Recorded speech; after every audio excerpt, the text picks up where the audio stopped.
विद्यार्थी मित्र नमस्कार. आपल्या सर्वांचं स्वागत. स्टॅटिस्टिक्स अँड इंडस्ट्री या विषयावरती आज मी तुमच्याशी संवाद साधू इच्छितो. संख्याशास्त्र हा विषय आज सर्वत्र झपाट्याने वापरला गेलेला आहे. संख्याशास्त्राचे विविध उपयोग तुम्ही यापूर्वी ऐकले असतील, बघितले असतील. प्रत्यक्ष आयुष्यात संख्याशास्त्राचा प्रचंड प्रमाणावरती उपयोग होतो हे आपणा सर्वांना माहिती आहे. आपण जेव्हा विद्यार्थी आहोत, विद्यार्थी म्हणून जेव्हा आपण 12वीच्या परीक्षेला बसतो आणि पास होतो तेव्हा आपल्यासमोर काय ध्येय असतात याचा आपण एक क्षणभर विचार करूया. HSC होणाऱ्या विद्यार्थ्याला जर का आपण विचारलं तुला काय व्हायचंय, तर पटकीने तो म्हणतो की मला इंजिनियर व्हायचंय, मला डॉक्टर व्हायचंय. सगळेच विद्यार्थी काही इंजिनियर आणि डॉक्टर होत नाहीत. त्याहीपेक्षा अधिक काही चांगली उत्तम क्षेत्र आपल्याला उपलब्ध आहेत हेही अनेकांना माहिती असतं, काहींना तिची माहिती नसते. अनेक विद्यार्थी आजकाल कॉमर्स आणि मॅनेजमेंट या विषयाकडे वळू लागले आहेत आणि या विषयामध्ये भरपूर संधी आहेत. आपणही कॉमर्स आणि मॅनेजमेंटचे विद्यार्थी आहात. या क्षेत्रामध्ये संख्याशास्त्र या विषयाला प्रचंड संधी उपलब्ध आहेत. पण या संधी विद्यार्थ्यांना एकतर माहितीच नसतात. असं का होतं? याची अनेक कारणं आहेत. संख्याशास्त्राचा अभ्यास हा आपल्या अभ्यासक्रमाचा एक नियमित भाग म्हणून 12वीपर्यंत कधीच केला जात नाही. संख्याशास्त्राच्या अभ्यासामध्ये गणिताचा अभ्यास हा गृहीत आहे. उत्तम गणित येत असेल तर उत्तम संख्याशास्त्र येऊ शकतं. आजकाल विद्यार्थी बीकॉमला ऍडमिशन घेतात, त्याच्यानंतर MCOM करतात किंवा MBAला ऍडमिशन घेतात. त्यांना औद्योगिक क्षेत्रामध्ये जाऊन मॅनेजर व्हायची इच्छा असते. यांचं काम काय असतं नेमकं याचा आपण अभ्यास करायला पाहिजे. कारखान्यामध्ये काम करायचं तर कारखान्याच्या गोष्टी आपल्याला माहिती पाहिजेत. कारखान्यामध्ये काम करायचं तर कारखान्याची जी परवलीचे शब्द आहेत, उदाहरणार्थ क्वालिटी आणि प्रॉफिट या दोन शब्दांची आपल्याला चांगली ओळख व्हायला पाहिजे आणि त्या क्षेत्रामध्ये आपण काम करू शकलो पाहिजे. गुणवत्ता आणि नफा हे दोन परवलीचे शब्द आहेत औद्योगिक क्षेत्रामध्ये. आणि जर का आपण आपल्या उत्पादनाची गुणवत्ता राखू शकलो नाही, जर का आपण आपल्या औद्योगिक निर्मिती करणाऱ्या कारखान्यांना प्रॉफिटमध्ये ठेवू शकलो नाही, नफा देऊ शकलो नाही, तर आपल्या विद्वत्तेचा काय उपयोग? त्यामुळे क्वालिटी अँड प्रॉफिट अर्थात गुणवत्ता आणि नफा या दोन गोष्टी आपण शिकल्याच पाहिजेत. पण आपण याबद्दल कधी काही बोलतच नाही. आज संख्याशास्त्राच्या मदतीने मी क्वालिटी या विषयावरती संख्याशास्त्र नेमकं काय काम करू शकतं या संदर्भात तुम्हाला काही दोन गोष्टी सांगण्याचा प्रयत्न करणार आहे. क्वालिटी म्हणजे काय हो? कशाला क्वालिटी म्हणायचं? क्वालिटी म्हणजे व्हॅल्यू फॉर मनी. तुम्ही जितके पैसे खर्च करता त्याच प्रमाणात तुम्हाला क्वालिटी मिळणार हे उघड आहे. उदाहरणार्थ आपण नॅनो कार आणि टोयोटा कार किंवा नॅनो कार आणि दुसरी एखादी मोठी कार यांची तुलना करूया. या दोन गोष्टींची जर का आपण तुलना केली तर आपल्याला काय म्हणता येईल? लक्झरी कारमध्ये ज्या गोष्टी उपलब्ध आहेत त्या काही नॅनो कारमध्ये उपलब्ध नाहीत. पण नॅनो कारची किंमत काय आहे, लक्झरी कारची किंमत काय आहे? म्हणजे या दोन गोष्टी एकमेकांशी कम्पेरेबल आहेत का? तर अर्थातच त्या कम्पेरेबल नाही.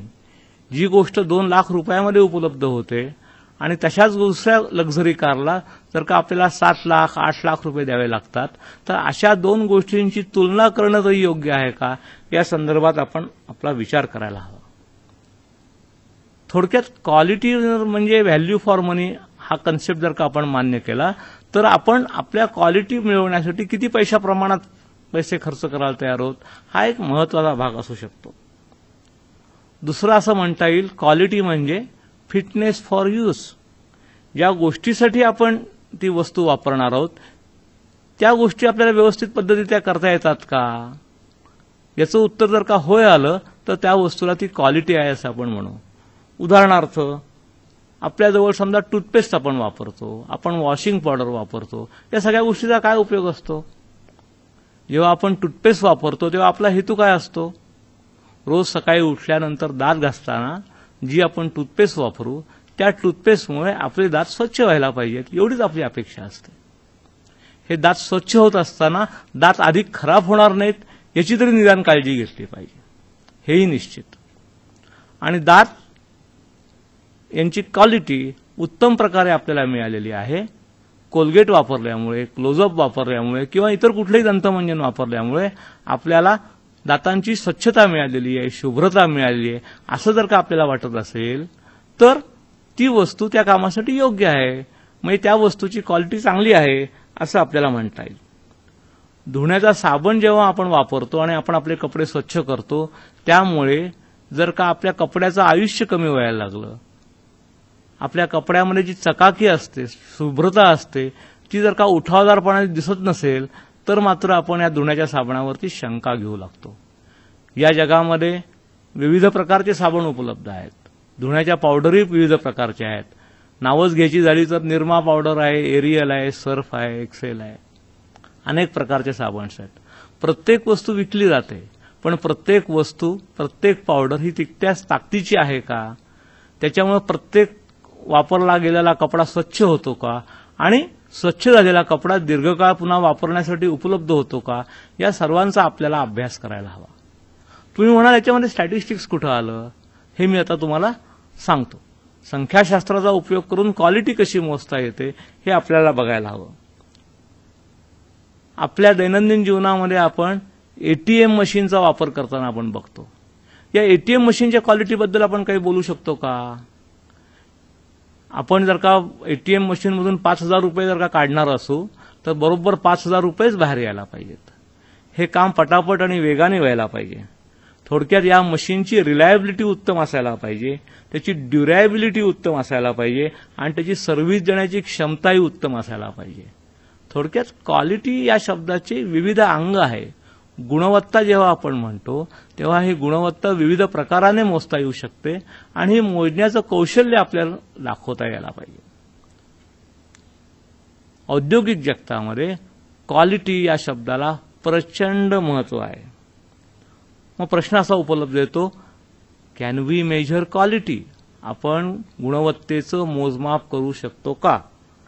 करू शकत असू तर ते नेमके कशा प्रकारे करू शकतो? आपण खाण्याच्या पदार्थाचा विचार करू. तुम्हाला कदाचित सर्वांना पिझ्झा हा प्रकार आवडत असेल किंवा तुम्ही इडली सांबार खाता, मसाला डोसा खाता. या वस्तूंची क्वालिटी कशी मोजायची? तुम्ही म्हणाल या वस्तूंची चव कशी आहे, त्याचा रंग कसा आहे, त्याचा वास कसा आहे, या 3 गोष्टींवरून आम्हाला ती वस्तू गुणवत्ता धारण करणारी आहे का नाही या संदर्भात आम्ही काहीतरी मोजू शकतो. शेवटी क्वालिटी मोजणं हे एक प्रकारचं स्किल आहे. हे स्किल आपल्याला अंगीकारावं लागेल आणि हे स्किल ज्याच्याजवळ आहे तोच क्वालिटी संदर्भात बोलू शकतो. मग संख्याशास्त्रज्ञांचं काम काय आहे? संख्याशास्त्रज्ञांचं काम आहे जे मोजता येत नाही ते मोजण्याचा प्रयत्न करणं. अशा अनेक गोष्टी आहेत जगात की ज्या मोजता येत नाहीत. उदाहरणार्थ दारिद्र्याची संकल्पना आहे. दारिद्र्य मोजता येतं का हो? मोजता येत नाही, पण ते सांगता येतं, पण ते मोजण्याचा प्रयत्न आपण करतो. बुद्धिमत्ता, इंटेलिजन्स कोशंट या नावाची वस्तू आपण तयार केलेली आहे, इंडेक्स तयार केलेला आहे. याच्या मदतीने आपण एखादा माणूस बुद्धिमान आहे का नाही हे मोजायचा प्रयत्न करतो. सो संख्याशास्त्रातलं सौंदर्य असं आहे, इट मेजर्स अनमेजरेबल. त्याप्रमाणे क्वालिटीबद्दलही आपण असं बघूया की संख्याशास्त्राच्या मदतीने आपण क्वालिटी मोजायचा प्रयत्न करतो. ही क्वालिटी जर का आपल्याला मोजता आली तर आपल्याला त्याचा अनालिसिस करता येतं. लक्षात ठेवा, संख्याशास्त्र हा विषय हा आकडेवारी संदर्भात विश्लेषण करणार आहे. जोपर्यंत तुम्ही एखादी गोष्ट मोजू शकत नाही, जोपर्यंत तुम्ही ती कशी मोजली हे सांगू शकत नाही, तोपर्यंत त्याचं विश्लेषण करता येणं अतिशय अवघड गोष्ट आहे. क्वालिटी या कन्सेप्टला केव्हापासून महत्व आलं असं तुम्हाला वाटतं? खरं गुणवत्ता ही वर्षानुवर्ष पिढ्यानपिढ्या आहेच, त्याचं महत्वही आहे. परंतु भारतापुरतं जर का बोलायचं झालं तर 1992 सालानंतर जेव्हा ग्लोबलायझेशन म्हणजे जागतिकीकरण आणि लिबरलायझेशन म्हणजे मुक्त अर्थव्यवस्था या 2 गोष्टी जेव्हा भारताने अंगीकारल्या, त्यावेळचे पंतप्रधान नरसिंहराव आणि त्यावेळचे अर्थमंत्री मनमोहन सिंग यांच्या नेतृत्वाखाली आपण या 2 गोष्टींचा स्वीकार केलेला आहे. 1992 सालानंतरच्या अवस्था आणि 1992 सालापूर्वीची अवस्था या दोघांच्यामध्ये मोठा फरक आहे. आजकाल भारतामध्ये विविध कंपन्यांचं जाळं पसरलेलं तुम्हाला दिसेल. पेप्सी आहे, कोका कोला आहे, IBM आहे, डेल कंपनी आहे, HP कंपनी आहे. या जागतिक दर्जाच्या कंपन्या त्यांची उत्पादनं देशामध्ये विकतायत, विकू पाहतायत आणि आपल्यापैकी अनेक जण त्या वस्तू घेण्यासाठी आपण धावतो, आपण प्रयत्नशील असतो. असं का होतं? कारण आपल्याला कुठेतरी असं वाटतं की या जागतिक दर्जाच्या कंपन्यांच्या उत्पादनाचा दर्जा हा अतिशय उत्तम आहे. कशावरून उत्तम आहे? तर यांच्या वस्तू या सर्वत्र एकसारख्या असतात, युनिफॉर्मिटी असते. म्हणजे क्वालिटीचा दुसरा अर्थ मी युनिफॉर्मिटी असं म्हणतो. मग युनिफॉर्मिटी आपल्याला मोजता येईल का? युनिफॉर्मिटी कशी मोजायची? तुम्हाला माहिती आहे, संख्याशास्त्रामध्ये आपण 2 प्रकारचे गोष्टींवरती ऑब्झर्वेशन घेतो. एक असतो व्हेरिएबल, दुसरं असतं ॲट्रिब्यूट. म्हणजे काही गोष्टी मोजता येतात, काही गोष्टी मोजता येत नाहीत. या गोष्टी मोजता येतात त्यांना आपण व्हेरिएबल म्हणतो आणि त्याच्यावरती आपण रिडिंग्स घेऊ शकतो, नोंदणी त्याची करू शकतो. इंडस्ट्रीयल प्रॉडक्ट्समध्ये आपण त्या प्रॉडक्ट्सबद्दल काहीतरी ऑब्झर्वेशन घेऊ शकतो. उदाहरणार्थ, एखाद्या वस्तूचा इनर डायमीटर किती आहे, आउटर डायमीटर किती आहे, त्या वस्तूचं वजन किती आहे, त्या वस्तूची लांबी किती आहे, या सर्वाची मेजरमेंट्स आपल्याला घेता येतात. आणि हे सर्व केल्यानंतरच ती वस्तू गुणवत्तापूर्ण आहे का नाही या संदर्भात आपण काही भाष्य करू शकतो. उदाहरण घ्या, सोपी. आपण आपल्या स्कूटरमध्ये स्पार्क प्लग नावाचं एक युनिट बसवतो. हे स्पार्क प्लग बसवताना आपण बाजारातून स्पार्क प्लग विकत घेतो आणि आपल्याला खात्री असते की आपल्या स्कूटरमध्ये आपण हा स्पार्क प्लग अगदी सहजपणे बसवू शकतो.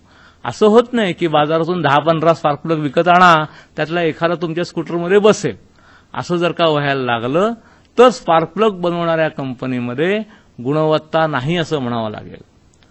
अशा अनेक वस्तू आहेत की ज्या ठिकाणी आपल्याला युनिफॉर्मिटीची कन्सेप्टची आवश्यकता असते. म्हणजे क्वालिटीचा दुसरा अर्थ युनिफॉर्मिटी असं आपल्याला मानता येईल. अर्थात हे सर्व बाबतीत खरं नसतं. आता गणेश चतुर्थी जवळ येईल, गणपती उत्सव जवळ येत आहे. गणपतीच्या मूर्ती तयार केल्या जातात. त्या जर का साच्यातून तयार केल्या गेल्या तर त्या एकसारख्याच असणार. पण गणेश मूर्ती घडवणाऱ्या कलाकाराचं जर का महत्व लक्षात घ्यायचं असेल तर त्याची प्रत्येक मूर्ती जर का वेगळी असेल तर प्रत्येक मूर्तीला वेगळी किंमत बाजारात येऊ शकते. म्हणजे या ठिकाणी युनिफॉर्मिटी नसण्याची आवश्यकता आहे. अहो, तुम्ही साड्या घेण्याच्या दुकानात जर का गेला आणि सर्व साड्या जर का एकसारख्या उपलब्ध झाल्या तर तुम्ही परत त्या साड्याच्या दुकानात जाल का? अर्थात जाणार नाही. म्हणजे प्रत्येक ठिकाणीच युनिफॉर्मिटी पाहिजे याची काही आवश्यकता नसते. परंतु आपण इंडस्ट्रीयल प्रोडक्शनबद्दल बोलतो आहोत आणि या ठिकाणी मात्र युनिफॉर्मिटी असण्याची आवश्यकता आहे, ही गोष्ट निश्चित. इंडस्ट्रीयल क्वालिटी या संदर्भात विचार सांगणारा एक मोठा माणूस होऊन गेला, त्याचं नाव W.E. डेमिंग. लोकांना असं वाटतं की जेव्हा जेव्हा आपण क्वालिटीबद्दल बोलतो आणि या क्वालिटीचा जर का आपण आग्रह धरायला लागलो तर कारखान्यामधली प्रॉडक्टिव्हिटी नेहमी कमी होते आणि त्याचा खर्च वाढतो. त्यामुळे क्वालिटी प्रॉडक्टिव्हिटी यांचा संबंध विरोधाभासातला आहे. More the quality less will be the productivity, more the quality less will be it's importance as far as the economic value is considered. नाही, हा विचार करा आपण काय बोलतोय. आपण असं म्हणतोय की एखाद्या वस्तूची किंमत वाढत जाईल जर का क्वालिटी मिळत गेली तर. पण ही विकत वस्तू घेण्याची क्षमता आहे का लोकांच्याकडे? म्हणजे अधिक गुणवत्तापूर्ण जर का क्वालिटी प्रॉडक्ट जर का बाजारात उपलब्ध आले आणि ते जर का अधिक महाग मिळायला लागले तर या वस्तू विकल्या जातील का? तर लोकांना असं शंका वाटते की असे काही विकल्या जाणार नाहीत. त्यामुळे प्रॉडक्टिव्हिटी, त्या वस्तूची किंमत आणि त्या वस्तूची गुणवत्ता यांच्या नातेसंबंध काय आहे याच्याबद्दल लोकांना नेहमी शंका आहे. W.E. डेमिंग यांनी सांगितलं की असं काही नसतं. ज्या ठिकाणी वस्तूची गुणवत्ता वाढते त्या ठिकाणी त्या वस्तूची प्रॉडक्टिव्हिटी सुद्धा तुम्हाला वाढताना दिसेल आणि त्या वस्तू बाजारात अधिकाधिक स्वस्त किमतीमध्ये उपलब्ध व्हायला लागतील. तुम्ही जेव्हा वस्तू निर्माण करत असताना त्याच्यामध्ये असणारे दोष जर का नाहीसे करू लागला तर तुम्हाला त्या वस्तू अधिक स्वस्त प्रमाणात उपलब्ध होतात. याचं कारण रिजेक्शन होणारा मालाची संख्या कमी होते, तिथं होणारं नुकसानाची संख्या कमी होते आणि तुमचे पैसे वाचतात. W.E. डेमिंगने हे जे काम केलेलं ते अतिशय महत्त्वपूर्ण आहे, हे आपल्या सर्वांनी लक्षात घ्यायला हवं. मग ही गुणवत्ता जर का बघायची असेल तर आपल्याला काही प्रकारची हत्यारं आपल्याकडे उपलब्ध पाहिजेत, काही प्रकारची टूल्स उपलब्ध पाहिजेत, साधनं उपलब्ध पाहिजेत. संख्याशास्त्रामध्ये अशी काही साधनं उपलब्ध आहेत. त्यातली 4-5 साधनांबद्दल मी तुमच्याशी आज उल्लेख करणार आहे. पहिलं साधन आहे साधं सोपं चेकशीट. चेकशीट म्हणजे काय? तुम्ही ज्या पद्धतीने प्रोडक्शन करताय त्याची नोंद करा. उदाहरणार्थ, एखाद्या कारखान्यामध्ये तुम्ही 24 तास उत्पन्न घेताय. सकाळची शिफ्ट आहे, दुपारची शिफ्ट आहे आणि संध्याकाळची शिफ्ट आहे. मग मॉर्निंग शिफ्टमध्ये तुम्ही किती प्रोडक्शन केलं आणि त्याच्यामध्ये किती गोष्टी डिफेक्टिव्ह होत्या याची नोंद करा. दुपारच्या शिफ्टमध्ये किती प्रोडक्शन केलं, त्याच्यामध्ये किती गोष्टी डिफेक्टिव्ह होत्या त्याची नोंद करा. संध्याकाळचं किंवा रात्रीचं जेव्हा प्रोडक्शन केलं जातं तेव्हा त्याची नोंद करा. हे प्रोडक्शन करणारे कामगार तिन्ही शिफ्टमध्ये एक्सपर्टाईज असणारे होते का नाही, त्यांना योग्य प्रकारचं ट्रेनिंग दिलं होतं का नाही याची नोंद करा. अशाच एका कारखान्यामध्ये मला असं काम करायची संधी मिळाली. त्या कारखान्यामध्ये आपण ज्या गाडीमध्ये ट्यूब्स वापरतो, टायरच्या आतमध्ये ज्या ट्यूब्स वापरतो त्याचं प्रोडक्शन होत होतं.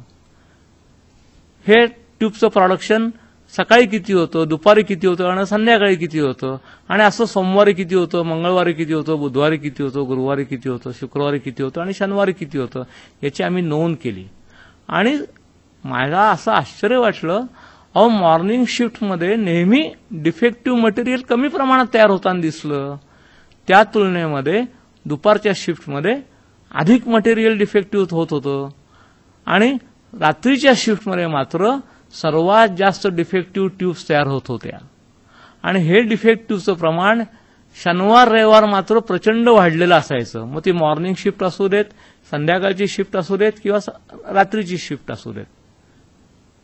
असं का होतं या संदर्भात आम्ही शोध घेतला. शोध घेतल्यानंतर इंजिनियर्स लोकांशी चर्चा केली आणि त्यांना सांगितलं की कारण शोधा. मॉर्निंग शिफ्टमध्ये इव्हिनिंग शिफ्टपेक्षा रोज कमी प्रमाणात डिफेक्टिव्ह तयार होतात. याचा अर्थ काय? संध्याकाळी अनुभवी लोक काम करत नाहीत का? सकाळच्या वेळेस काम करत असताना कामगार जास्त जागरूक असतात का? असं जर का असेल तर सकाळच्या कामगारांना आपण संध्याकाळी काम करायला सांगू, संध्याकाळच्या कामगारांना सकाळी काम करायला सांगू आणि मग डिफेक्टिव्ह मटेरियलचं प्रमाण कमी होतंय का असं बघूया. हाही प्रयोग आम्ही करून बघितला, पण तरीसुद्धा उत्तर तेच. मॉर्निंग शिफ्टमध्ये तुलनेने संध्याकाळच्या शिफ्टपेक्षा कमी गोष्टी डिफेक्टिव्ह पद्धतीने तयार होत होत्या. म्हणजे डिफेक्टिव्ह म्हणजे तरी काय होतं? ट्यूबचं वजन समजा आपल्याला 120 ते 125 ग्रॅम पाहिजे. 140 ग्रॅमची ट्यूब जर का तयार झाली तर त्याला डिफेक्टिव्ह ट्यूब तयार झाली असं म्हणतात. याचं कारण नसताना जास्त कच्चा माल वापरला गेला. त्याचप्रमाणे मला 120 ग्रॅमची ट्यूब पाहिजे आणि ती प्रत्यक्षात 95 ग्रॅमची ट्यूब तयार झाली तर याचा अर्थ कमी माल वापरून ट्यूब तयार करण्यात आली. मग मला जे वजन पाहिजे आहे 120 ग्रॅम त्याच्यापेक्षा कधी वजन जास्त येतंय, कधी वजन कमी येतंय. कुठल्याही बाजूला माझा ऑब्झर्वेशन गेलं तरी ती चूकच आहे. 120 ग्रॅम हे जे स्पेसिफिकेशन होतं ते मला काही पाळता येत नसेल तर माझा प्रॉडक्ट डिफेक्टिव्ह म्हणून डिक्लेअर केला जातो. आणि हे प्रमाण विशेषतः शनिवार रविवार मात्र अधिक प्रमाणात जास्त डिफेक्टिव्ह येताना मला दिसलं. या सर्वाचा आम्ही अभ्यास केला. चेकशीट म्हणजे अतिशय साधी सोपी गोष्ट आहे. तुम्ही जे जे बघितलं त्याची नोंदणी करा आणि अपेक्षेपेक्षा जास्त किती आलं आणि अपेक्षेपेक्षा किती गोष्टी कमी आल्या याची नोंद करा आणि त्याचा एक साधा ग्राफ काढा. या चेकशीटमधून आपल्याला अतिशय प्रकारे चांगल्या प्रकारे मार्गदर्शन होतं असं दिसतं. दुसरा एक ग्राफ आहे त्याला म्हणतात स्टॅटिस्टिक्समध्ये पॅरेटो डायग्राम. म्हणजे कुठल्या कुठल्या प्रकारचे डिफेक्ट येतात या डिफेक्टची यादी तयार करा. उदाहरणार्थ एखाद्या वस्तूचा रंग नीट प्रकारे लावला जात नाही, एखाद्या वस्तूचं वजन जास्त होतंय, एखाद्या वस्तूला जास्त बाक आलेला आहे, डेंट जास्त आलेला आहे, बेंट जास्त आलेला आहे. म्हणजे एखादी वस्तू जेव्हा आपण डिफेक्टिव्ह आहे असं म्हणतो तेव्हा ती डिफेक्टिव्ह ज्या ज्या कारणांमुळे म्हणतो त्या त्या कारणांचा उल्लेख करा आणि ते कारण तुम्हाला किती वस्तूंमध्ये किती वेळा सापडलं याची नोंद करा. म्हणजे एक्स ॲक्सिसवरती तुम्ही जर का डिफेक्टिव्ह ॲट्रिब्यूट्स ज्याला म्हटलं की जे ॲट्रिब्यूट्स तुम्हाला कायम याच्यामध्ये काहीतरी गोंधळ सापडतो त्याची यादी तयार करा आणि वाय ॲक्सिसवरती किती वस्तू त्या प्रमाणात डिफेक्टिव्ह होत्या याचा ग्राफ काढायचा प्रयत्न करा. असा जर का तुम्ही ग्राफ काढला तर तुमच्या असं लक्षात येईल की 80-20चा रूल त्या ठिकाणी लागताना दिसतो. म्हणजे 20% डिफेक्टिव्ह हे तुम्हाला 80 वेळा आलेले दिसतात आणि 80% डिफेक्टिव्ह वस्तू ह्या फक्त 20 वेळा आलेल्या दिसतात. म्हणजे काय आहे की ज्या गोष्टी कॉमन आहेत, ज्या गोष्टी कॉमनली डिफेक्टिव्ह म्हणून डिक्लेअर होत आहेत, त्याच गोष्टींची पुन्हा पुन्हा नोंद होताना तुम्हाला दिसते. अशा प्रकारचा ग्राफ जर का तुम्हाला काढता आला तर त्याला आपण म्हणू पॅरेटो चार्ट. हा ग्राफ काढणं हे अतिशय सोपं आहे. वस्तूंची यादी करायची, डिफेक्टिव्ह आलेल्या वस्तूंची, त्या वस्तूमध्ये कुठला डिफेक्ट आला याची नोंद करायची आणि त्या डिफेक्टिव्ह वस्तूंचा ग्राफ काढायचा. तुम्ही संख्याशास्त्रामध्ये हिस्टोग्राम नावाचा प्रकार किंवा बार डायग्राम नावाचा प्रकार ऐकला असेल. चक्क बार डायग्राम काढून बघा. फक्त हा बार डायग्राम तुम्ही ऍट्रिब्यूट्सचा काढताय, डिफेक्टिव्ह वस्तूंचा काढताय.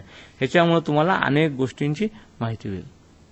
हे सर्व करून झाल्यानंतर अशा प्रकारे का गोंधळ होतात या संदर्भात तुम्ही इंजिनियर्स लोकांच्या बरोबर बसून चर्चा करायला हवी. म्हणजे संख्याशास्त्रज्ञाचं काम काय आहे की एकदा का तुम्हाला कुठल्या गोष्टी डिफेक्टिव्ह आहेत या समजल्या की त्या अशा का होत आहेत या संदर्भात चर्चा करून त्या संदर्भात निर्णय घेणे. साधारणतः याच्यामध्ये 3 गोष्टींचा परिणाम होत असतो. मॅन, मशीन आणि मटेरियल्स या 3 गोष्टी असतात की ज्याच्यामुळं गोष्टी डिफेक्टिव्ह येतात किंवा डिफेक्टिव्ह येत नाहीत. तुम्ही जर का उत्तम प्रकारचा माल वापरला, तुमच्या पद्धती जर का उत्तम असतील आणि तुमचे ऑपरेटर जर का उत्तम दर्जाचे असतील, त्यांना योग्य प्रकारचं ट्रेनिंग दिलं असेल, त्यांना योग्य प्रकारे विश्रांती देऊन मग पुन्हा कामाला यायला सांगितलं असेल, तर ते अनेक वेळेला वस्तू चांगल्या प्रकारे तयार करतात असं आपल्याला दिसतं. या गोष्टी सगळ्या महत्वाच्या आहेत. अशा प्रकारे जर का तुम्ही जर का काम करायला लागला तर तुम्हाला स्टॅटिस्टिक्सचं महत्व काय आहे हे कळेल. तिसरी जी वस्तू आहे त्याला मी म्हणतो किंवा तिसरं जे टूल आहे त्याला मी म्हणतो कॉज अँड इफेक्ट डायग्राम. म्हणजे कुठल्या कुठल्या गोष्टींमुळे डिफेक्टिव्ह वस्तू तयार होत आहेत याच्या संदर्भात आपण अभ्यास करायला हवा. हा अभ्यास करत असताना सर्व तज्ज्ञ लोकांनी एकत्र बसायला येऊन याला ब्रेन स्टॉर्मिंग सेशन म्हणतात इंडस्ट्रियल जगामध्ये. त्या पद्धतीने चर्चा करावी लागते. काही वेळेला लोकांना एक्सपर्टाईज असते, त्यांच्याशी चर्चा केल्यानंतर ते सहजपणे सांगतात की अमुक गोष्टी जर का आपण टाळल्या असत्या तर डिफेक्टिव्ह वस्तू होणार नाहीत. त्याचे आपण उत्तम प्रकारे विश्लेषण करायला हवं. याला बोन अँड फिश डायग्राम किंवा कॉज अँड इफेक्ट डायग्राम अशा प्रकारे याचा उल्लेख केला जातो. थोडक्यामध्ये वस्तू जर का डिफेक्टिव्ह निर्माण होत असतील तर त्या डिफेक्टिव्ह वस्तू कशामुळे निर्माण होतात या संदर्भात चर्चा करणे, या संदर्भात मार्गदर्शन घेणं ही एक अतिशय आवश्यक गोष्ट असते. आपण आता काही छोट्याशा दुसऱ्या विषयाकडे जाऊ. आपण सर्वजण आपल्या वाहनामध्ये पेट्रोल हे इंधन वापरतो. काय प्रॉब्लेम असतो या इंधनामध्ये? अनेक वेळेला आपली अशी शंका असते किंवा भीती अशी वाटते की आपल्या पेट्रोलमध्ये भेसळ आहे. मग ही भेसळ ओळखायची कशी असा पुढचा प्रश्न आपल्याला उपलब्ध होतो. तर आजकाल काय झालेलं आहे, या पेट्रोलमध्ये मार्किर म्हणून एक आपण इंधन टाकू शकतो किंवा वेगळ्या प्रकारचा एक कलर टाकू शकतो. आणि मग काय करायचं, या समजा एक 100 लिटरमध्ये आपण एक त्यात 2 युनिट जर का हा मार्कर टाकला तर त्याचं आपण प्रपोर्शन काय हे आपल्याला माहिती असतं. मग आजकाल काही मशीन्स उपलब्ध झाली आहेत. जर का या पेट्रोलमध्ये भेसळ करण्यात आली तर या मार्करची डेन्सिटी ही कमी जास्त होणार. मशीन्स उपलब्ध आहेत. समजा असं आपण म्हणूया की मशीनचं रिडिंग जर का बरोबर 100 आलं तर पेट्रोलमध्ये भेसळ नाही. मग शुद्ध पेट्रोलची जर का आपण ऑब्झर्वेशन घेतली तर ती किती येतात हे पहिल्यांदा बघायला हवं. ती किती यायला हवीत? ती बरोबर 100च यायला पाहिजेत. या शुद्ध पेट्रोलमध्ये आपण मार्कर घातलेला आहे आणि या मार्करचं प्रमाण किती आहे हे आपण बघतो आहोत. ह्या पेट्रोलमध्ये जर का कोणी भेसळ घातली तर मात्र मशीन रिडिंग 100 पेक्षा कमी म्हणजे 99, 98, 97, 96 अशा प्रकारे येऊ लागेल.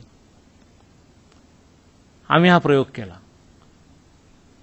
आम्ही ज्याला शुद्ध पेट्रोल आहे डेपोमधून पेट्रोल घेतलं आणि त्याच्यामध्ये आम्ही ऑब्झर्वेशन घेतली तर त्याच्यामध्ये सुद्धा आम्हाला व्हेरिएशन दिसायला लागली. आम्ही व्हेरिएशन घेण्यासाठी काय केलं, आम्ही 10 ठिकाणी पेट्रोलची सॅम्पल्स घेतली आणि त्या पेट्रोल सॅम्पल्समध्ये रिडिंग किती आहे हे बघितलं. कधी रिडिंग 100 आलं, कधी 99 आलं, कधी 98 आलं. म्हणजे जे शुद्ध पेट्रोल आहे त्याच्यामध्येच आम्हाला व्हेरिएशन दिसायला लागलं. हे व्हेरिएशन मोजण्याची अतिशय सोपे गोष्टी आहेत. पहिली गोष्ट म्हणजे प्रत्येक ठिकाणी सॅम्पल घ्या, त्याचं ऑब्झर्वेशन घ्या, त्याचा मीन काढा, त्याचं स्टँडर्ड डेव्हिएशन काढा आणि स्टॅटिस्टिक्समध्ये कोइफिशियंट ऑफ व्हेरिएशन नावाचा एक शब्द तुम्ही ऐकला असेल. 100 times standard deviation divided by mean असा त्याचा सोपा फॉर्म्युला आहे. तो जर का रेशो काढला आणि तो जर का खूप कमी आला तर त्याला आपण असं म्हणतो की होमोजिनियस आहे, कन्सिस्टंट आहे. 1-2%, 5% व्हेरिएशन असेल तर आपण ते मान्य करतो की थोडंफार व्हेरिएशन येत असतं. परंतु भेसळयुक्त पेट्रोलमध्ये मात्र हे व्हेरिएशन प्रचंड यायला लागतं. 20%, 25%, 35% एवढ्या मोठ्या प्रमाणात व्हेरिएशन येतं. म्हणजे थोडक्यामध्ये आपण जर का विविध पेट्रोल पंपांवरती जाऊन पेट्रोलची जर का पाहणी केली आणि त्यातलं पेट्रोलमध्ये भेसळ किती आहे या प्रमाणात जर का ऑब्झर्वेशन घ्यायला लागलो, त्यातलं कमीत कमी ऑब्झर्वेशन किती आहे, जास्तीत जास्त ऑब्झर्वेशन किती आहे याची आपल्याला नोंद करता येईल.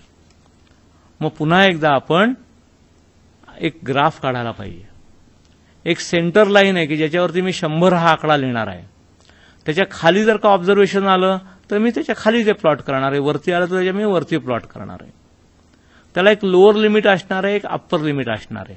म्हणजे माझ्या ग्राफवरती 3 लाईन्स आता असणार आहेत. एक मध्य लाईन, त्याला मी सेंटर लाईन म्हणतो, एक अप्पर कंट्रोल लिमिट जी वरच्या बाजूला असणार आहे आणि एक लोअर कंट्रोल लिमिट जी खालच्या बाजूला असणार आहे. माझ्या डेटामध्ये जर का मोठ्या प्रमाणात ऑब्झर्वेशन ही सेंटर लाईनच्या जर का खाली असतील किंवा बरीचशी ऑब्झर्वेशन सेंटर लाईनच्या खाली असेल तर त्याच्यातून मला इंडिकेशन असं मिळणार आहे की काहीतरी भानगड आहे, सर्व ऑब्झर्वेशन्स एकसारखी नाहीत. त्याच्यामुळे जर का सर्व ऑब्झर्वेशन सेंटर लाईनच्या खाली यायला लागली तर मला शंका येते की बहुतेक भेसळीचं प्रमाण मोठ्या प्रमाणात वाढलं असेल. पण आता ही लोअर कंट्रोल लिमिट म्हणजे ही खालची लाईन नेमकी कुठं मारावी हा प्रश्न महत्वाचा आहे. 100च्या खाली लाईन मारणं योग्य आहे, पण ती 99 वरती मारावी का 98 वरती मारावी का 97 वरती मारावी का 90 वरती मारावी? 100च्या खाली तुम्ही 90 पर्यंत जर का खाली आला तर सर्वच ऑब्झर्वेशन 90 ते 100 मध्ये भेटतील आणि तुम्ही 100च्या खालोखाल लगेच 99 वरती लाईन माराल तर अगदी प्युअर पेट्रोल ज्याला म्हणतात ते सुद्धा कदाचित 99च्या खाली जाताना आपल्याला दिसतं. हा संख्याशास्त्रीयच्या दृष्टीने अतिशय महत्वाचा प्रश्न आहे. यासाठी आपल्याला अधिक अभ्यास करायला हवा. संख्याशास्त्राचा अभ्यास केल्यानंतर या lower control limits, upper control limits कशा ठरवायच्या आणि पेट्रोलमध्ये कोणी भेसळ करतंय का नाही, पेट्रोल डेपोवरती भेसळ होती आहे का, पेट्रोल पंपावरती भेसळ होती आहे का, या संदर्भात आपल्याला मार्गदर्शन मिळू शकेल. थोडक्यात संख्याशास्त्राचा आपण जेव्हा अभ्यास करतोय तेव्हा आपल्याला गुणवत्ता या कन्सेप्टचा जर का अभ्यास करायचा असेल तर संख्याशास्त्राच्या अभ्यासाखेरीज पर्याय नाही. गुणवत्ता ही मोजता यायला हवी. गुणवत्ता ही अनेक गोष्टींची असते. जशी प्रॉडक्टची असते तशी प्रॉडक्ट निर्माण जो करतो त्याची सुद्धा असते. एखाद्याचं आपण सुंदर भाषण ऐकल्यानंतर त्या भाषणाचा आपल्यावरती नेमका काय परिणाम झाला, त्याच्यातून आपल्याला फीडबॅक देता येतो का, याचा आपण अभ्यास करायला हवा. अनेक वेळेला अनेक कोर्सेससाठी टीचिंग मटेरियल तयार केलं जातं. हे टीचिंग मटेरियल विद्यार्थ्यांना नेमकं उपयोगी पडतं का, कोणत्या विद्यार्थ्यांना उपयोगी पडतं, हुशार विद्यार्थ्यांना उपयोगी पडतं का सरासरी बुद्धिमत्ता असणाऱ्यांना उपयोगी पडतं का अतिशय कमी क्षमतेच्या विद्यार्थ्यांना ते अधिक उपयोगी पडतं, याचाही अभ्यास केला जातो. म्हणजे त्याच विद्यार्थ्याची प्री टेस्ट आणि पोस्ट टेस्ट अशा प्रकारे आपण तुलना करू शकतो आणि स्टडी मटेरियल वापरल्यामुळं कोणत्या विद्यार्थ्यांना नेमका किती फायदा झाला याचं पण पाहणी करता येते. क्वालिटी, गुणवत्ता ही अनेक वस्तूंची असते. ही इंडस्ट्रियल प्रॉडक्टचीच असते असं काही आवश्यकता नाही, तिचं असतेच. सध्याच्या जगामध्ये उत्तम गुणवत्ता असल्याखेरीज तुमचा माल आंतरराष्ट्रीय जगात विकला जाणार नाही. तुम्ही निर्माण केलेला प्रॉडक्ट, तुम्ही निर्माण केलेली वस्तू, तुम्ही निर्माण केलेल्या वस्तू जर का बाजारपेठेत जर का विकल्या जायला हव्या असतील तर त्याची उत्तम दर्जाची क्वालिटी तुम्हाला मेंटेन करायलाच हवी आणि म्हणून ही क्वालिटी आपल्याला मोजता यायला हवी. ही क्वालिटी जोपर्यंत आपल्याला मोजता येत नाही तोपर्यंत आपल्याला त्याचं अनालिसिस चांगल्या प्रकारे करता येईल असं नाही. त्यामुळे क्वालिटी मोजायची कशी या संदर्भात आपण तज्ज्ञांच्याकडून मदत घ्यायला हवी. या संदर्भात विशेषतः इंजिनियर्स लोक आपल्याला मदत करू शकतात if we are working in industrial organization. म्हणजे आपल्याकडे विविध प्रकारचे कारखाने आहेत, तिथे विविध प्रकारची उत्पादनं तयार करता येतात. ती विविध उत्पादनं जे लोक विकत घेणार आहेत त्यांच्या काय अपेक्षा आहेत याची आपण नोंद करायला हवी. उदाहरणार्थ मी प्रवासाला जाताना एखादी बॅग विकत घेत असतो. ही बॅग घेत असताना माझ्याकडून काय अपेक्षा असतात, ही बॅग मला कशी हवी, ही बॅग कमी वजनाची हवी का जास्त वजनाची हवी, या संदर्भात या बॅगेचा रंग कुठला हवा, या बॅगेचा साईज कुठला हवा. म्हणजे एक बॅग तयार केल्यानंतर त्या बॅगेवरती आपल्याला विविध प्रकारच्या ऑब्झर्वेशन घेता येतील, त्याची नोंद करता येईल. मग काय होऊ शकतं माहितीये का, बॅग जर का गुणवत्तापूर्ण नसेल तर ती बॅग बाजारामध्ये सेकंड क्वालिटी बॅग म्हणून विकली जाते. म्हणजे 1000-1200 रुपयाची बॅग आपल्याला 400-500 रुपयात वस्तू विकत मिळते. हा एक धोका असतो. अतिशय चांगल्या प्रकारची बॅग जर का आपण सेकंड क्वालिटी बॅग म्हणून बाजारात विकायला लागलो तर लोकांना गोष्टी स्वस्त मिळतील, पण जी कंपनी आहे जी या बॅगा निर्माण करते ती कंपनी तोट्यात जायची शक्यता नाही का. त्याचप्रमाणे उलटे होऊ शकतं. जी बॅग सेकंड क्वालिटीची आहे, कमी दर्जाची आहे, ती बॅग जर का आपण बाजारात विकायला आणली आणि फर्स्ट क्वालिटी बॅग म्हणून विकली तर कदाचित काही बॅगा विकल्या जातील. पण एकदा का लोकांना कळालं की या कंपनी सेकंड क्वालिटी बॅगा सुद्धा फर्स्ट क्वालिटी बॅगा म्हणून विकते आणि आपल्याकडून जास्त मोठ्या प्रमाणात पैसे घेतले जातात, तर त्या कंपनीचं बाजारात असलेलं क्रेडिट नाहीसं होईल, पत नाहीसं होईल आणि शेवटी ती कंपनी लिलावात निघेल, दिवाळं निघेल त्या कंपनीचं. अशा प्रकारे दोन्ही प्रकारच्या चुका करून चालणार नाहीत. याला स्टॅटिस्टिक्समध्ये टाईप 1 एरर, टाईप 2 एरर अशा प्रकारच्या म्हणतात. म्हणजे एखादी वस्तू चांगली असेल तर ती चांगली म्हणूनच बाजारात जायला पाहिजे. एखादी गोष्ट सेकंड क्वालिटीची असेल तर ती सेकंड क्वालिटीची बॅग म्हणूनच बाजारात जाणं आवश्यक आहे. सेकंड क्वालिटीची बॅग फर्स्ट क्वालिटीची बॅग म्हणून बाजारात जाणं ही एक गंभीर चूक आहे. त्याचप्रमाणे फर्स्ट क्वालिटीची बॅग सेकंड क्वालिटीची बॅग म्हणून बाजारात जाणं हेही बरोबर नाही, कारण या ठिकाणी कंपनीचा तोटा आहे. याला संख्याशास्त्रामध्ये आणि औद्योगिक जगतामध्ये कन्झ्युमर्स रिस्क आणि प्रोड्युसर्स रिस्क अशी नावं आहेत. कन्झ्युमर ग्राहक जेव्हा एखादी वस्तू बाजारातून विकत घेत असतो तेव्हा तो काही जबाबदारीपूर्वक ती वस्तू विकत घेत असतो. मी जेव्हा बाजारातून एखादा टीव्ही विकत घेत असतो तेव्हा त्या टीव्ही कंपनीचं ब्रँड नेम काय हे बघून विकत घेत असतो.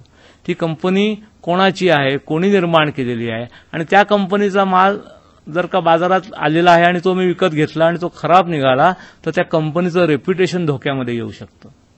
त्याच्यामुळं कंपनी ही अतिशय काळजीपूर्वक काम करत असते. आपल्या वस्तू गुणवत्तापूर्ण असल्या पाहिजेत, त्या गुणवत्तेची चाचणी घेतली पाहिजे. या संदर्भात कंपन्या जागरूक असतात. ISO हे नाव तुम्ही ऐकलं असेल, इंटरनॅशनल स्टँडर्ड ऑर्गनायझेशन.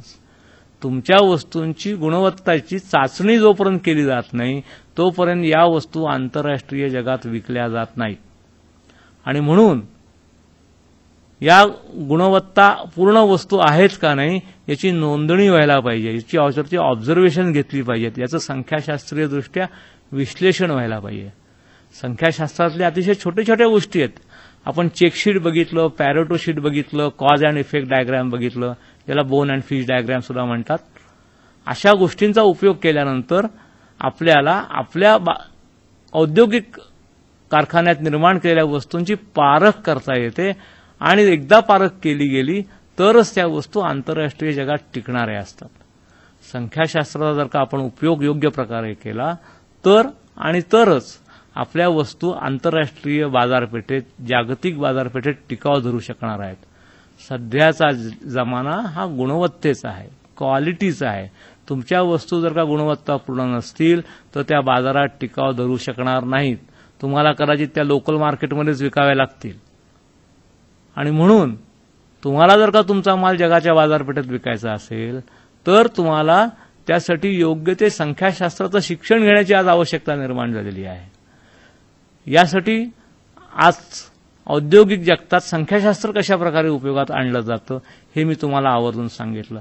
मी छोट्या छोट्या वस्तूंचा उपयोग करून सांगितला, पण नॅनो कारसारख्या अनेक कारपर्यंत या वस्तू संख्याशास्त्राचा उपयोग बाजारात होताना तुम्हाला दिसेल.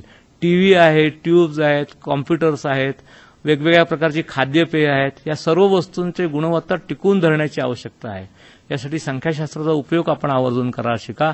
यासाठी संख्याशास्त्राचे काही मूलभूत लेसन ज्याला आपण म्हणतो, धडे, हे तुम्ही आवर्जून गिरवायला पाहिजेत अशी माझी तुम्हाला इच्छा आहे. संख्याशास्त्र वापरणं हे सोपं आहे, समजून घ्यावं लागतात गोष्टी. कॅल्क्युलेशन्स करणं हा प्रॉब्लेम नाही. आज कॉम्प्युटर्स उपलब्ध आहेत, सॉफ्टवेअर्स उपलब्ध आहेत. मित्र, आज तुम्ही शांतपणाने माझं भाषण ऐकून घेतलं. तुम्ही याच्यातल्या ज्या महत्त्वाच्या गोष्टी मी सांगितल्या त्या आवर्जून लक्षात ठेवा, त्याची उजळणी करा आणि औद्योगिकीकरण आणि संख्याशास्त्र यांचं नातं कसं आहे हे समजून घ्या. उघड्या डोळ्यांनी बघा. बाजारपेठ फिरताना गुणवत्ता म्हणजे काय याची चाचणी करा आणि नंतरच तुम्ही तुमच्या वस्तू विकत घ्या किंवा तुमच्या वस्तू बाजारात विकायला आणा. भवितव्य उज्ज्वल आहे. संख्याशास्त्राचा वापर करण्याची आवश्यकता आहे. तरच बाजारपेठ आपल्या ताब्यात येऊ शकेल आणि भारताचं नाव संपूर्ण आंतरराष्ट्रीय जगात मोठ्या प्रमाणात जाऊ शकेल.